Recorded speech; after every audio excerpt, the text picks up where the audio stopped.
ড্রাইভারটা 5 থেকে 6 ঘন্টা স্যার সমস্ত এই জনগণ এখানে লোকাল জনগণের আমাকে এমনি করো তাহলে আমি বেঁচে যাবো মুদ্রার কথা। যদি স্যার যদি স্পটে যদি ড্রাইভারটা যদি দুর্ঘটনাগ্রস্ত যদি মারা যেত তাতে কোনো ইয়ে নেই। আর ড্রাইভারের তো স্যার বিশেষ করে স্পটেই মারা যায়।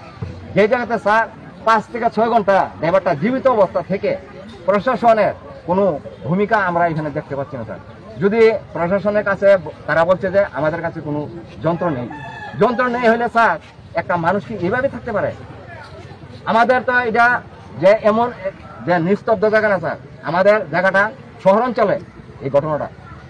তাহলে স্যার আমাদের এই তেলিয়ামরার বুকে অনেক গ্যারেজ আছে ওয়েল্ডিং লোহা কাটার, তাহলে 5-6 ঘন্টার ভিতরে স্যার আমাদের যদি প্রশাসনের কাছে নাই থাকতে পারে ইমার্জেন্সি একটা লোক প্রাণ বাঁচাতে গিয়ে যদি এখান থেকে প্রশাসনে যদি একটু ব্যর্থতা না দেখিয়ে যদি এখানে যদি আইনে যদি এই স্টিলগুলো কাটে যদি বাইর করতে তাহলে ড্রাইভারটা আজকে বেঁচে যাক। তার পরিবার আছে স্যার, আমরা সাধারণ ড্রাইভার, আমরা দেশের জন্য অনেক কিছু করি, তাহলে আমরা কেন বাঁচতে গিয়ে সেরা মৃত্যু যখন হবে আমাদের, মৃত্যু তো আমাদের অনিবার্য। আমরা রুটে চলি, আমরা মৃত্যুর সঙ্গে লড়াই করি।